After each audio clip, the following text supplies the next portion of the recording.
You have kids. You make sure they're fed. You make sure they have shelter, and you tuck them in at night. But are you dropping the ball on the financial side of being a parent? 6 must-dos for parents on today's show. It's Brian Preston, the money guy.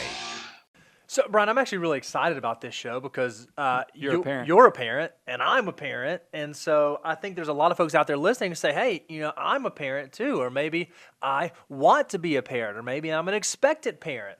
Or maybe I have parents. This is a great show to be able to go through. Hey, these are 6 things that parents ought to be thinking about if you have, planning on having, or even if you are a kid, these are some things maybe your parents should be here's the thinking thing. about. Because of some of the edits you made on the show notes, even if you got kids that are out of the house, there's some things in here that are going to hit you. So this is all ages. All you have to do is at some point in your life, somebody called you mama or daddy. So here, let's talk about must-dos for parents. Number 1, Bo, let's just jump into this, by the way. MoneyGuy.com. I don't brag about. Go check us out at MoneyGuy.com. Subscribe to the YouTube channel, or go listen to us on however you download podcasts. Stitcher, iTunes, Stitcher, iHeartRadio, and we're then on all of Twitter. Okay, that's a hot mess. Let's jump into this thing. Number 1, draft a will and a plan for guardianship. That's, dare I say, that's the biggest, most important, most vital one, and that's why we put it number 1. When you think about like financial planning, there's a pyramid. We always talk about the planning pyramid. Yep. Well, the very base of the pyramid are your biggest risks, the things you have to take care of, and right dead in there, if you have young children, the number 1 thing that has to be on your list is estate documents and plans for guardianship. And I'm surprised at how many successful people that come to us and they don't have this. And I think a lot of times it's because it's an uncomfortable conversation. And Bo, you wrote it in the show notes, is that if it's an uncomfortable conversation when you're all here above ground, That's right. how do you think it's going to be when somebody beside you is trying to make the decision? So don't let the state be the decider of what happens with some of your most prized thing on the planet, which is your children. And what are we talking about? We're talking about if something were to happen to you and or your spouse and someone else is going to have to step in to take care of your children, your estate documents, the guardianship provisions inside your will, are the documents that state who that person will be. They'll also state how that person will handle the money for the benefit of your kids. Yep. Sometimes it's the same person, sometimes it's different people. So you just have to make sure, if you've had kids and you don't have updated estate documents, or maybe the brother-in-law and sister that you said were going to be the guardians have now gotten divorced, or a parent is no longer in the picture. Whatever the case may be, you just have to make sure that's updated, because unfortunately, none of us know when we're going to get hit by that bus of nuns, and so you have to be prepared. So plan ahead. Number 2, button down your insurance coverage. And Bo, this thing looked like an all-you-could-eat buffet of insurance coverages. So let's kind of jump into this. First one we had was life insurance. That's right. The whole purpose. Now, I know a lot of you guys, Bo, it's okay if you want to play with my leg under the table, but a lot of you guys, when you hear life insurance, you get nervous.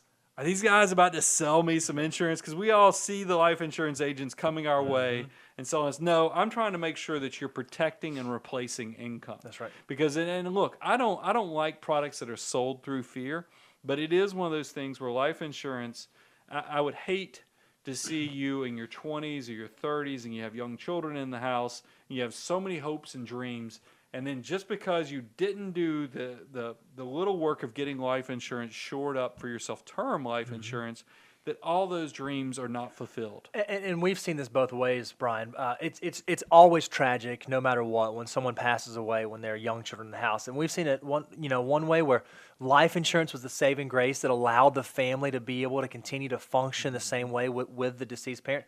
And unfortunately, we've also seen it the other way, where someone has passed away without life insurance. It's been a real struggle for the family left behind. So it's just, if the wills and estate documents are this piece, right above that piece, you have to make sure you have life insurance. So, and here's some good guidance on that, is typically while you have children in the house, you want to do however long. So if you have like a 5-year-old, it might make sense to do like a 20-year term policy, because that gets it to 25. That's right.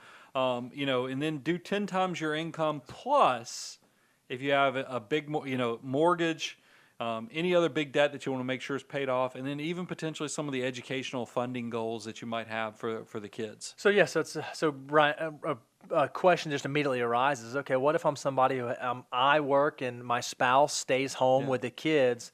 They don't have any income, so 10 times 0, I probably don't need to get life insurance on my spouse. Yeah, right? but that is such a misnomer in the fact that just because you have one spouse that stays home with the children, that has a tangible asset value that needs to be insured. So I always tell people, at least go get $200,000 to $250,000 of term insurance on that spouse, even if they're staying at home. Because guess what? If something should happen to them, you, who is making the money, would have to find a way to cover that for a period of time, and you might even be out of the workforce for a while you're getting all that feet sorted out. So it's nice to have that protection coverage there. Plus, it could help out with the debt.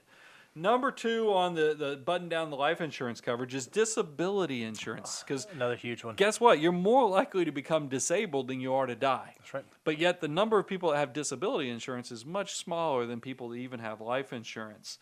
So if we had disability, or at least considering disability, how much insurance should you get, Bo? Yeah, so we think a pretty solid rule of thumb is about 60% of whatever your current income is. So if you can replace 60%, and what this does is it's supposed to bridge that gap. If you were to become disabled, unable to go to work, unable to go create an income, this insurance will pay out so that your family can still pay the mortgage, put food on the table, keep the lights on. So 60% is pretty standard. Obviously, if you're someone who's either higher income or maybe you have higher economic needs, you can go above 60%, but that's what we normally see. And the thing is, when you hear 60%, you're like, wow, I don't know if I can make it off that. But here's the truth of the matter. Your paycheck is probably only 60 to 70% of what you actually make. And the good news is with disability insurance, if you pay the premium after tax, meaning don't take it pre-tax, don't take the tax deduction when you pay the premium on your disability premiums, but if you pay it after tax, if you do become disabled, the entire benefit will be paid to you tax-free. So that 60% could actually feel a lot more because it's going to be completely tax-free, and that makes a huge difference. But before we moved on past disability, we talk about this specifically like with doctors and people who are specialized.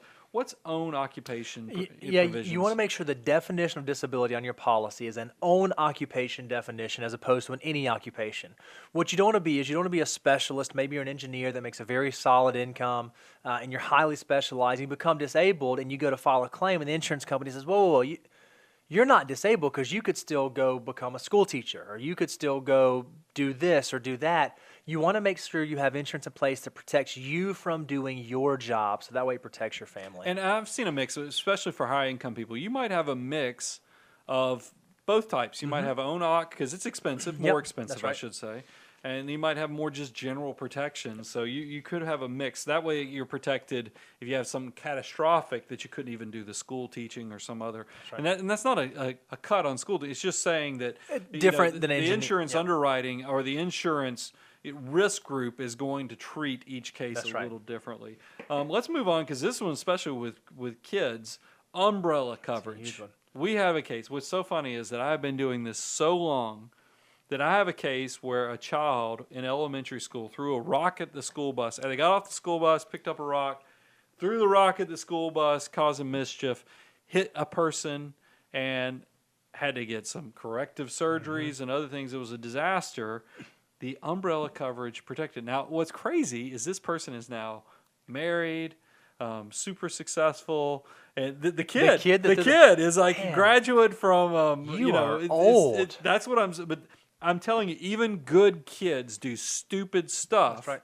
And I'm telling you, umbrella coverage will protect you. And it's not only going to protect you from your kids, but if you have somebody working at the house, you're going to like this. Or you're in a car accident. You don't even have to be at the house. You could be in a car accident, and your umbrella coverage is what's going to protect you if somebody decides they're going to sue you. So make sure you take that into account. If you're someone who has either assets built up or even you just have really strong income earning potential, probably makes sense if you have umbrella coverage, and it's really, really inexpensive. All you have to do is call your insurance agent, whoever has your home and auto insurance, and say, hey, send me a quote for an umbrella policy roughly equal to my net worth. So if your net worth is $1 million, get $1 million quote, so on and so forth. It gets a little harder once your net worth is over $5 million, though. Just I don't want people trying to, because we have listeners We have all types that are listening. So, and then you close it out, Bo. Go into detail on health insurance. Yeah, there's this really interesting dichotomy that exists in the health insurance world where you can increase what your deductible is and it'll decrease what you pay in your premiums. There's nothing wrong with that, but just make sure that you have emergency reserves where you can fund your deductible.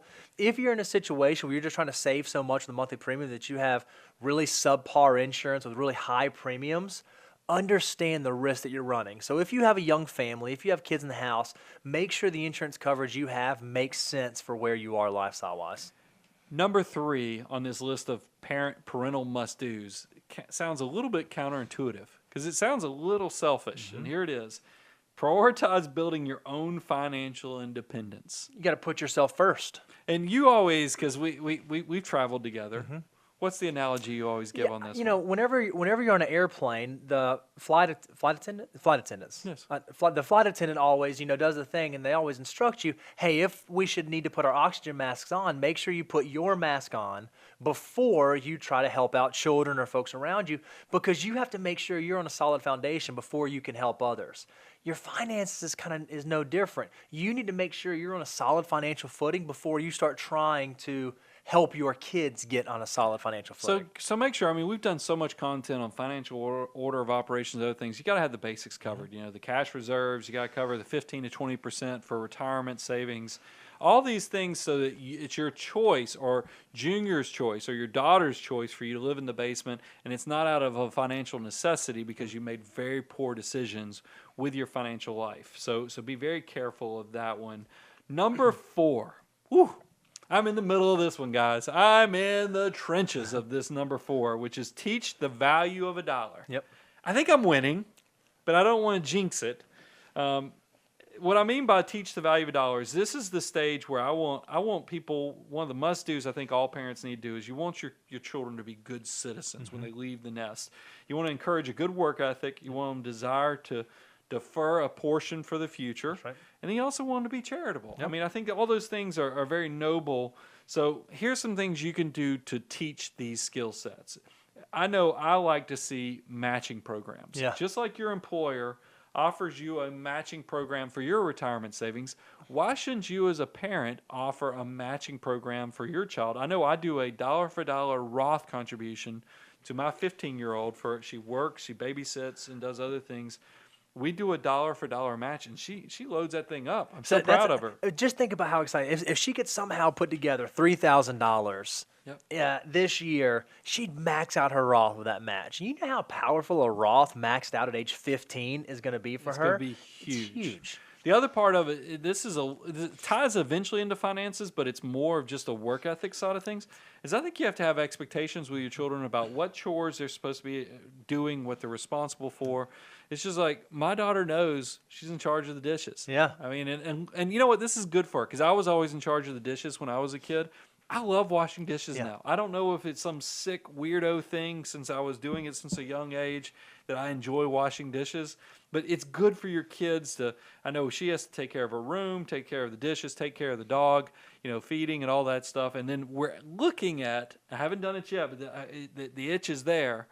I think she needs to be doing her own laundry within the next year. Yeah, I need to get some tips from you because I keep trying to get my kid to do the dishes and I just can't get her to do it. Your children are way too young to be doing dishes. Maybe that's if you could do that, that is like a circus sideshow. So that would be incredible because your oldest is what? 3.5. Yeah, there's no way they can do dishes at 3.5. You'd be replacing dishes more than you'd be getting dishes washed. And then the last thing I was going to put on number 4 was we're in the car age. You hear, our fellow neighbor Dave Ramsey talks about this. I'm in this right now because I have a 15-year-old. So you were with me, Bo. This is probably a week and a half ago, and I get an app request from my daughter for the DMV test. Yeah. And I'm like, oh my gosh! I thought she was going to push us off a little bit. So she's obviously interested in learning to drive, but she is very aware, and she would tell you if she was sitting right here. She knows that we're going to do a matching program on her car purchase. It will not be us buying her a car because I think that first of all, that's one of those life things that I think that you don't want your child's first really nice car to be something mommy and daddy bought for them. Now, I don't want to upset anybody out there, but that's a Preston preference. It's a Preston. That's my opinion.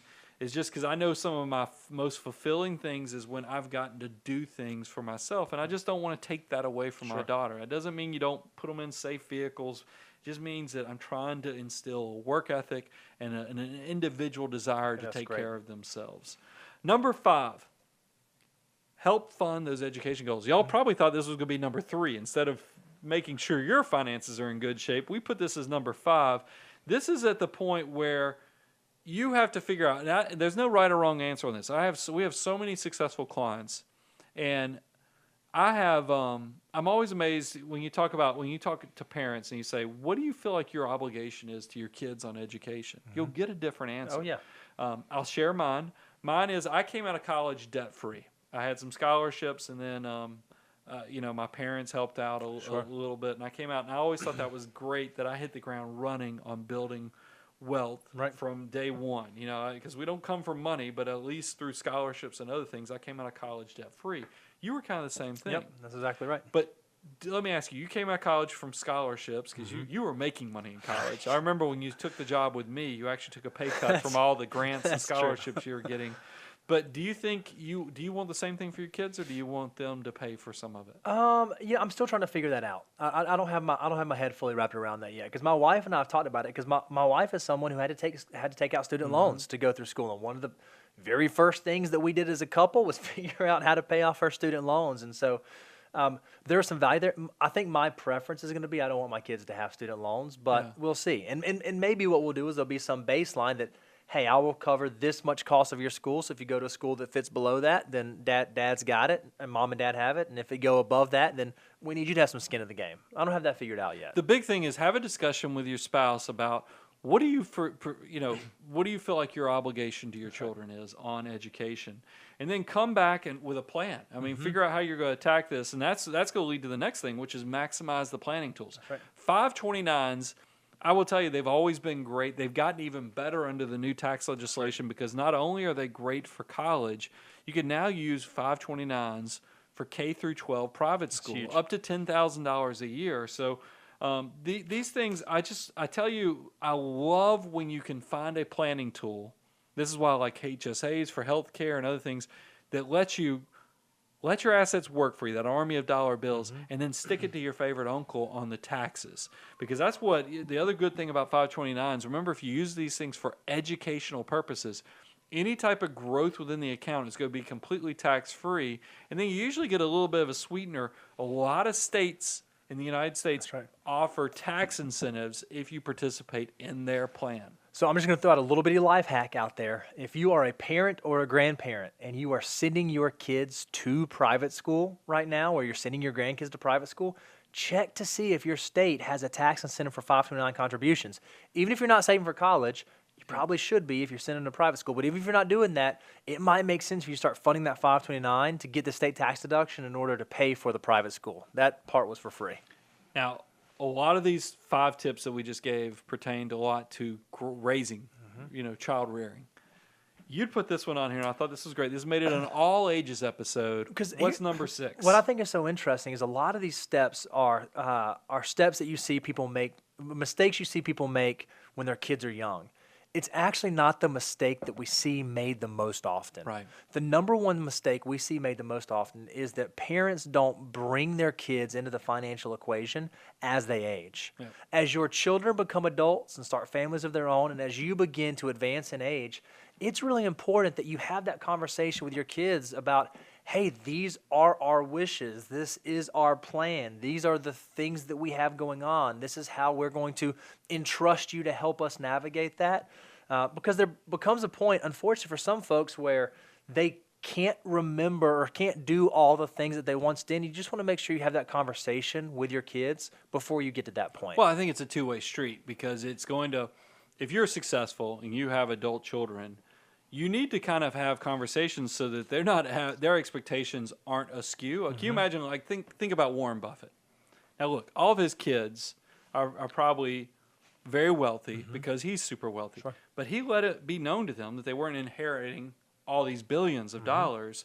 I mean, I think it's the same thing for anybody successful, is that you should have conversations with your adult children, understand what the expectations, but then the two-way street part comes into effect, is that if you do a good enough job with that, it's not going to warp them because you've had a good, healthy relationship with money. That's right. And then the second thing is you start to falter. Maybe you lose some of your faculties to be able to do everything on your financial management. If you've done a good job of the communication side, a lot of those desires, a lot of those goals that you have are probably going to naturally happen because you've done such a good job of creating the plan and the communication. Because let's face it, your kids, you love your kids love you back. That's right. And they typically want to make you happy. So if you'll just be realistic with each other, open that line of communication, I think you can do some tremendous things. So, guys, this is one of those things where I feel like we also, if we were in the new studio, we could put up videos of kids, like, a fail video of kids crashing the tricycles or running into stuff. And, of course, some wiffle ball bats hitting into people's private parts. And it would kick this thing up a whole nother level. But from a financial perspective, this stuff's just as important and just as educational and entertaining if you will focus on doing these 6 must-dos for parents. That's right. If you haven't subscribed out there on the YouTube channel, go out to YouTube, subscribe. If you haven't signed up for our emails, every other week we do a long show. After that long show, the next week we've been sending out deliverables that are only available right now to our email subscribers. So if you want a cool worksheet, spreadsheet, template, awesome doodad thing that we come up with, go out there, moneyguy.com, give us your email address. You'll get on our email list, and we will get that in your hands. You're going to love it. I'm your host, Brian Preston, Mr. Bo Hanson. We'll talk to you soon.